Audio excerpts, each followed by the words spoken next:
ስላመንኩ አውቃለሁ ወይስ ስላወቅኩ አምናለሁ? ስላመንኩ አውቃለሁ። ከምንድን ነው የመነጨው? ከፈጣሪ። አንድ ሰው እንደተወለደ ነው፣ ሁለተኛ መጽሐፍ ነው፣ ሶስተኛ ታሪክ ነው። እርሱ አሁን ከሚከተሉት ፈለግ ውጪ ያሉ ሌሎች ሃይማኖት ተከታዮችን እንዴት ይመለከቷል? እንደተሳሳቱ ወገኖች ሆነው ወይስ በራሳቸው መንገድ ወደ ፈጣሪ እንደሚሄዱ የራሳቸው ትክክል እንዳላቸው ሰዎች? ምን መሰለህ፣ አሁን ይሄ በጣም ወሳኝ ጥያቄ ስለሆነ ነው የምልህ። እኔ እነሱ ልክ ናቸው አይደሉም ብዬ ብያኔ ለመስጠት የራሳቸው እንትን ነው አላቅም። እኔ ግን በበኩሌ ብቸኛዋ የመጽለቂያ መንገድ መንግስተ ሰማያት የመግቢያ መንገድ እግዚአብሔር የማግኛ መንገድ አሁን እኔ እማምናት በስመ አብ ወወልድ ወመንፈስ ቅዱስ አሐዱ አምላክ አሚን። ነዚ ዕለት ባሪኹ ቀዲሱ ዝሃበና ናይ ቦታት አምላኽ ናትና አምላኽ እግዚአብሔር ስሙ ንዘላለም ዝተኸበረን ዝተመስገነን ይኹን። ናይ ጎይታ ናይ መድሓኒትና ናይ ኢየሱስ ክርስቶስ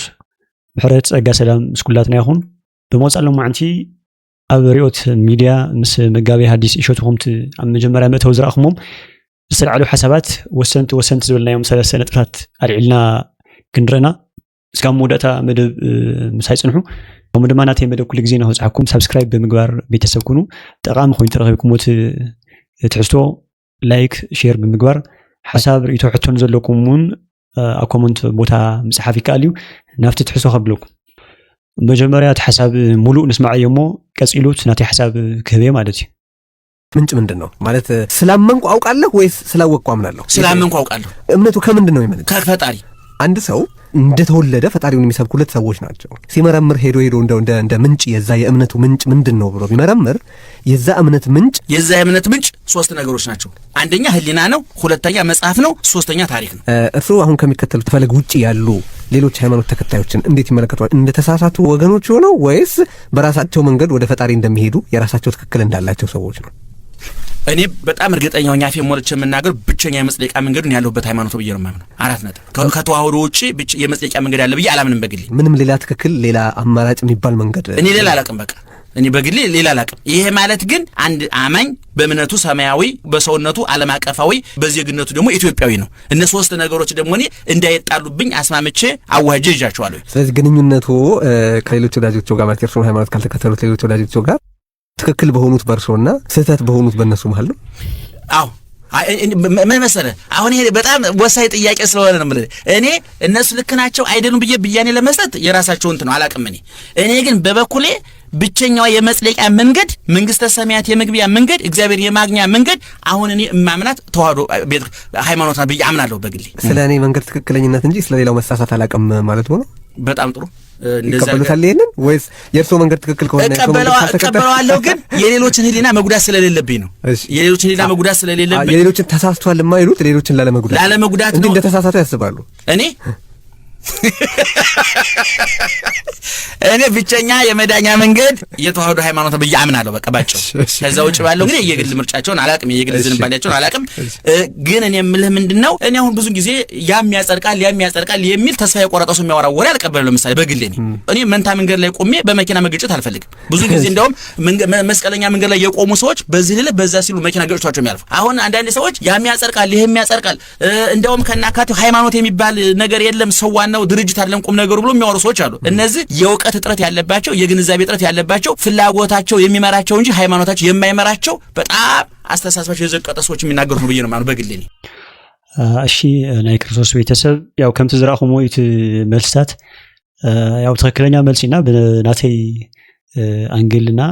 አነ ድማ ስፍሕ ቢለ ክሮየ ማለት እዩ። ናይ መጀመርያ ጥያቄ ክርአ ከለና ታ ጥያቄ ታያቱል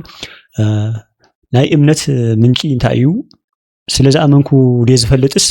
ስለዚ ፈለጥኩ የዝአምን ዝብል ጥያቄ ማለት እዩ። መጀመርያ ክንፈልጦ ዘለና ስለዚ አመንና ድና ንፈልጥስ ስለዚ ፈለጥና ንአምን ዝብል ነገር መጀመርያ ከነስምረሉ ዝግባእ እዞም ክልተ ፍልጠታት ዘድሊና ከም ዝኾኑ ክንርዳእ ይግበአና ማለት እዩ። አሚንካ ትፈልጦን ፈሊጥካ ተአምኖን ነገር ሉ ያው ሃይማኖት እዚ ከረዳድና ይግባእ ማለት እዩ። ናቲ ሕጂ ተደልዩ ዘሎ እዚ ጥያቄ ናብ ምንታይ እዩ ዝወስድ? ቲኦሎጂካል ዝኾነ ናብ ስነ መለኮት ምርምር ዘእቱ ጥያቄ ትዝኸውን ቀዲሙ ዝመፅእ ስቴፕ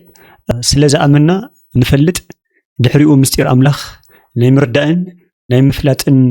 ንመፅእ ማለት እዩ። ስለዚ ተቀዲሙ ክመፅእ ዝግባእ ሰብ ምክንያቱ ፈሊጥ እየ ዝአምን ትብል ትኾንካ ንስኻ ትተአምኖ ዘለኻ ነገር ኣይፈለጥካዮን ዘለኻ ማለት እዩ። ዝፍለጥ ዶ ይኸፈልጦ ኢልካ ብዘይ ምንም ናይ ኣምላኽ ምግላጽ ወዲ ሰብ ተመራሚሩ ብፍልጠት ንኣምላኽ ክረኽቦ ኣይኽእልን ማለት እዩ ዝጀመር እውን ሪቮሉሽን ኦፍ ጋድ ዲቫይን ሎው ዝበሃል እቲ ኦሎጂ ትምህርቲ እንታይ ዝብል ሃይማኖት ኣብ ዓለም ክፍጠር ዝኽኣለ ደቂ ሰባት ብናይ ደቂ ሰባት ፍልጠት ብናይ ደቂ ሰባት ምስተውዓል ብናይ ደቂ ሰባት ምርምር ኣይኮነን ዓብዪ ናይ ኣምላኽ ምግላጽ እዩ ማለት እዩ ጋድ ሪቮሉሽን ዘለና ሃይማኖት ክፍጠር ዝኽኣለ ብናይ ደቂ ሰባት ምርምርን ብናይ ደቂ ሰባት ጻዕርን ዝተረኸበ ሃይማኖት ወይ እምነት ኣይኮነን ዓብዪ ምግላጽ ዝበሃል ሎ ማለት እዩ እዚ ሃይማኖት እዚ ዝተገለጸ ብባዕሉ ብኣምላኽ ብእግዚኣብሔር ማለት እዩ ምክንያቱ እምነት ቅድሚ ፍልጠት እያ ትስራዕ ስለዚ ኣነ ፈሊጠ ክኣምን ኣለኒ ንብል ተኮይንና ኣይኮነን ነዚ ዓለም እዚ ዝፈጠረ ኣምላኽ ሰማይን ምድርን ዝረአን ዘይረአን ንፈልጦን ዘይንፈልጦን ዝፈጠረ ኣምላኽ ክንፈልጥ እቲ ንሶም ዝፈጠሮም ፍጥረታት ምፍላጥ እውን ክንደናይ ከም ዝኸብድና ንፈልጥና ማለት እዩ ሓደ ሰብ ብትዕቢት ናይ ባዕሉ ነገር ሽሙ ኣጽሪዩ ክፈልጥ ዘይኽእል መን እዩ ኣምላኽ እስከረደኒ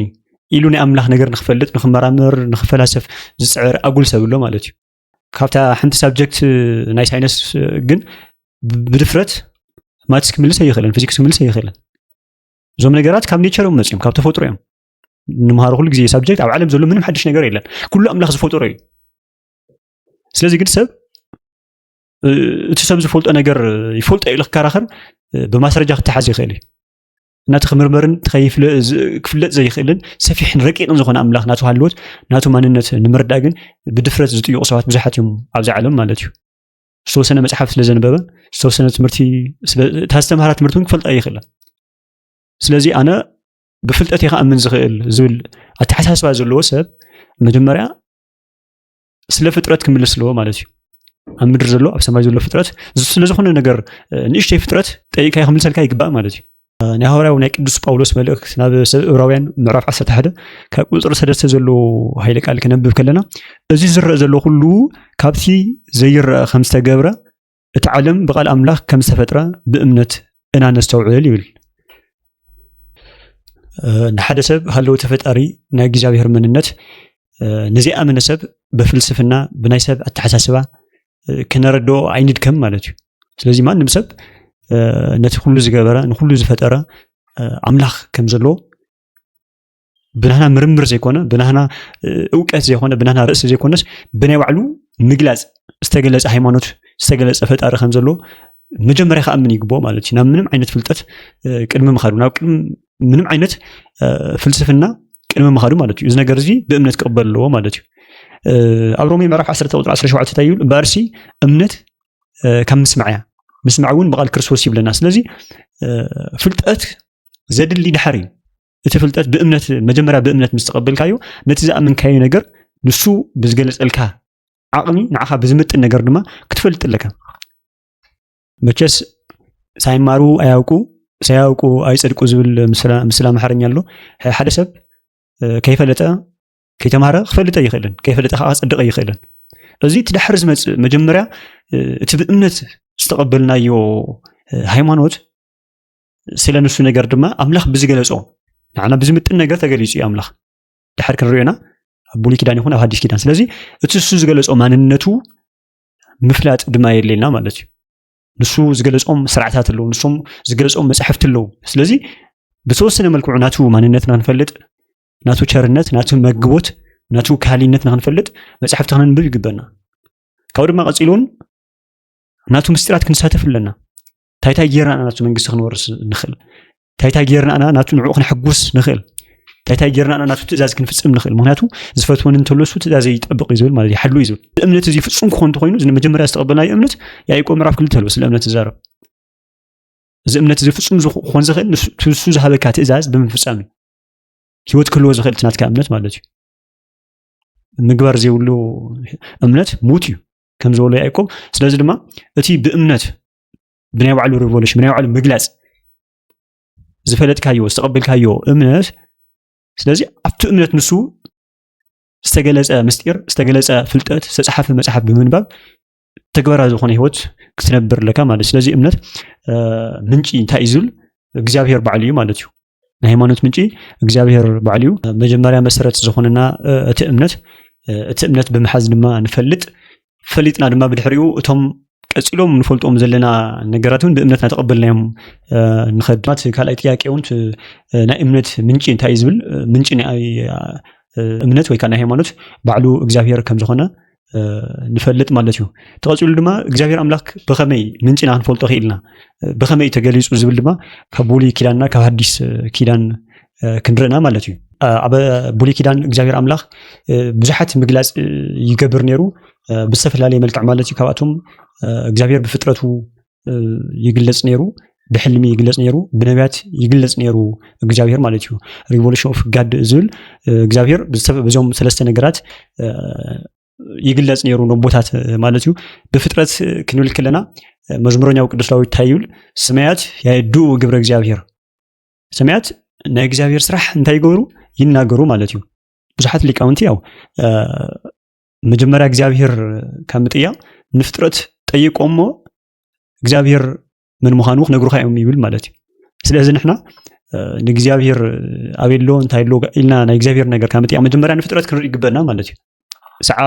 ፀሓይ ብስርዓቱ ንኽወፅእ ዝኣዘዘ እቲ ምድርን ሰማይን ዘሎ ፍጥረት ኩሉ ብስርዓት ዝገዝእ ማለት እዩ መቸም እያንዳንዱ ፍጥረት ናይ ዓለም ማስርእስት ሃሊና ንሓስብ ተኾይና ምሳና ዝነብር ፍጥረት ክንጥይቕ ይግበና ማለት እዩ እያንዳንዱ ስርዓት ገይሩ ክቐፅል ዝኽኣለ ብምንታይ መንገዲ እዩ ፀሓይ 12 ሰዓት በሪሁ 12 ሰዓት ጸልማት ክኾን ዝኽኣለ ንዓመታት ብዘይ ምዝባዕ ማለት እዩ ክረምቲ ሓጋይ ዞም 4 ወቕትታት ናኸፋፈል ብዘይ ምንም ከከም ኮንዲሽኑ ማለት እዩ ናይ ዓድና ፀባይን ናይ ኣውሮፓ ናይ ኣሜሪካ ዝተፈላለዩ ይኾን ይኽእል ከከም ዝስማዕምዑነት መሬት ማለት እዩ ከከም ናቱ ኮንዲሽን መቸም ሓደ ኮንዲሽን ፀሓይ ተኾይኑ ብዙሕ ሓደጋ ክፈጥር ይኽእል እዩ ኣብዚ ድማ ማይ ተኾይኑ ካልእ ችግር ክፈጥርና ብዝምቹ ኩሉ ነገር ጽቡቕ እዩ ሰሪሑ ወይ ብለ ዮሐንስ ሁሉ በርሱ ሆነ ካብ ዝኾነ ነገር ኩሉ ብዘይ ካንሱ ዝኾነ ነገር የለን ይብል ማለት ስለዚ ኣቀማምጣ ናይ እግዚአብሔር ክፈጥር ከሎ ብዘይ ምንም እንከን ብስርዓት ተዋዲዱ ንኽኸድ ገይርዎ ማለት ኢና ናይ ምሕሳብ ናይ ምፍልሳፍ ናይ ምስትውዓል ርእስት ሃሊና ደቂ ሰባት ቀጢልና እግዚአብሔር መን እዩ እግዚአብሔር ሙሉእ ንሙሉእ ንኽፈልጦ ካብ ምፅዓር መጀመርያ ፍጥረታት ንፍለጦም መጀመርያ ማስርእስና ክንምዕቕ ይግበና ድሩት ዝኾነ ኣእምሮ እዩ ዘለና ኣይኮነን እዚ ፈጣሪ ነቲ ፍጥረት ንምስትውዓል ነቲ ፍጥረት ንምርኣይ ከማን ድሩት ዝኾነ ኣእምሮ ኣለና ማለት እዩ ስለዚ መጀመርያ ናይ ፀሓይ ስርዓት ንፍለጥ ናይ ምድሪ ስርዓት ንፍለጥ ናይ ወቕታት ምቅያር ስርዓት ንፍለጥ ናይ ሰብ ተፈጥሮ ንባዕልኻ መጀመርያ ፍለጥ ናትካ ኔቸር ናታ ክብሪ ናይቶም እንስሳ ኑሮ ህይወት ናይቲ ኣነባብራ ቀጻልነት ይመስል ዝብል ነገር መጀመርያ መቸም ናይ ፍጥረት በዚ ደቂቃ እዚ ተተንቲኑ ክንገር ኩዳ ይኽእልና መጀመርያ ፍጥረት ክንምልከት ኣለና ሰማያት ክንጥምት ኣለና ከዋኽብቲ ክንጥምት ወርሒ ክንጥምት ይግበና ማለት እዩ ኣቀማምጣኦም ስርዓቱ ምንም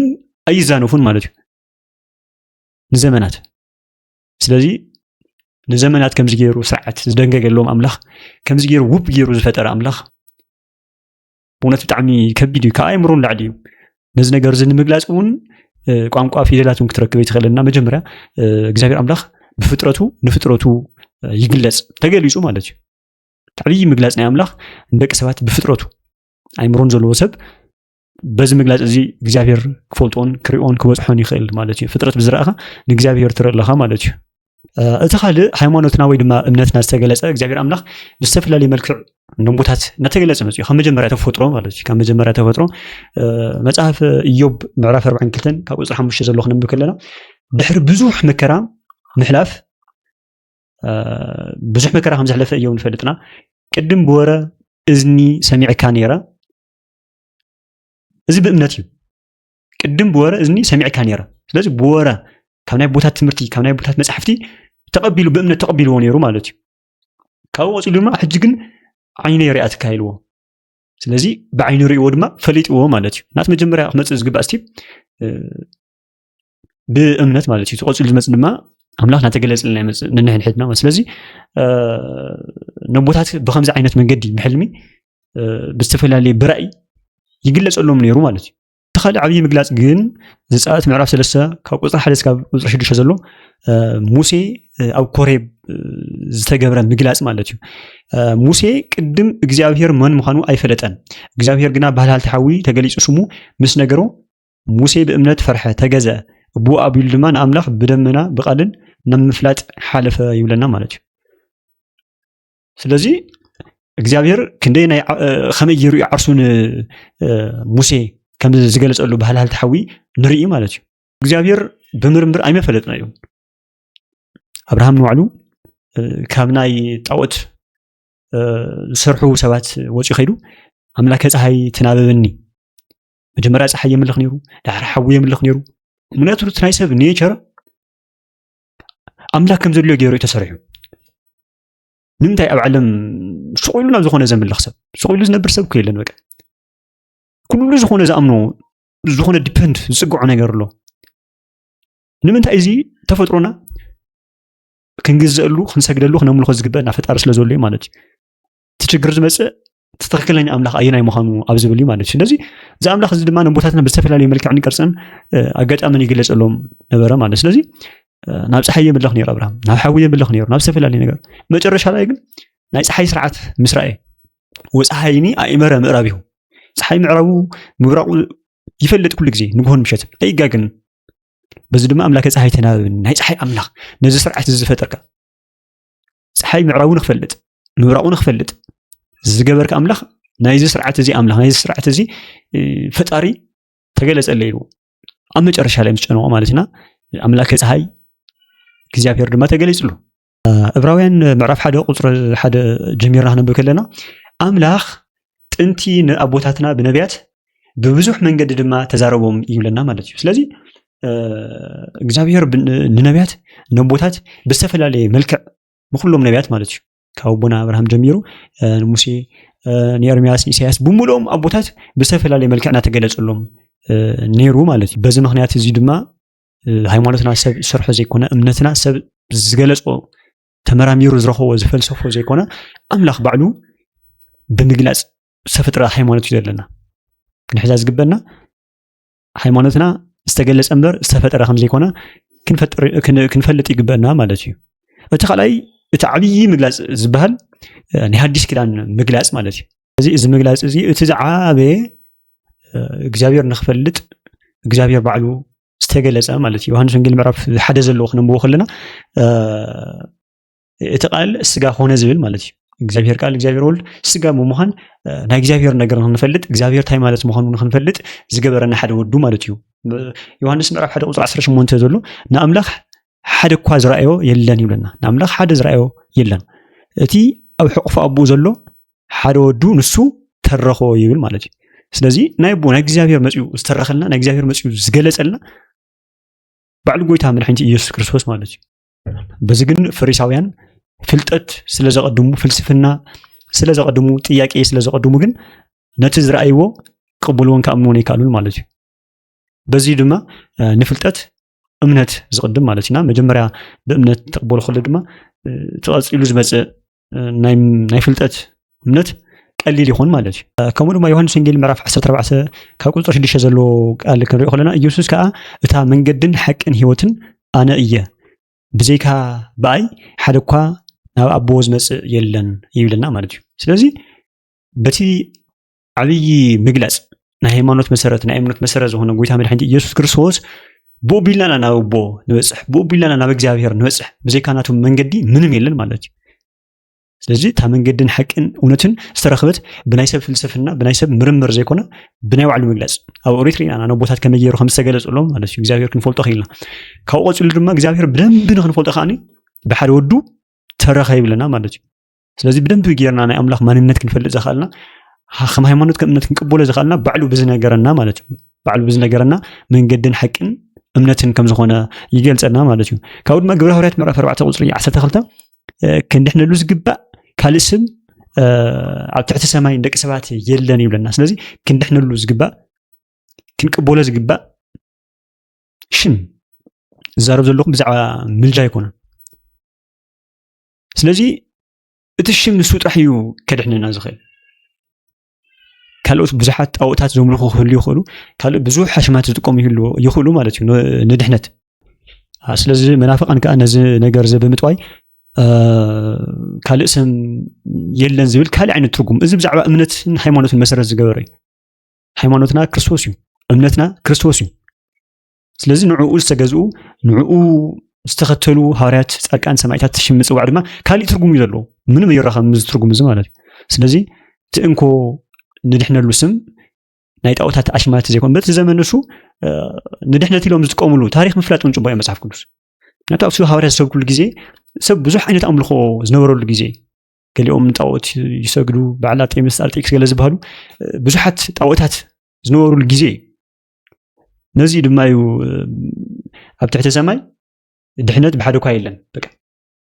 ብናቱ ሽም ተዘይኮይኑ ኢሎም ክሰብኩ ዝኽእሉ ሃዋርያት ማለት እዩ ሽዑቱ ናይ ማርያም ሽም ዝፅውዑ ነይሮም ስለ ዝነበሩ ኣይኮኑን ታሪክ ምፍላጥ ኣገዳሲ እዩ ሓደ ግዜ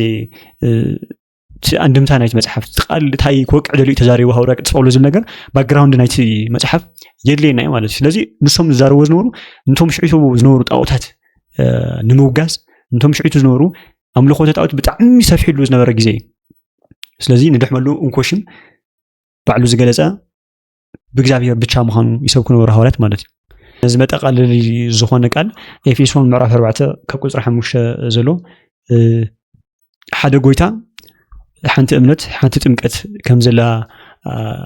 ይነግረና ማለት ስለዚ ኣብ ምድሪ ሓንቲ እምነት ያ ዘላ ሓደ ጎይታ እዩ ዘሎ ሓንቲ ጥምቀት ያ ዘላ ማለት እዩ ንሳውን ኦርቶዶክስ ተዋህዶ ቤተክርስትያን ከም ዝኾነት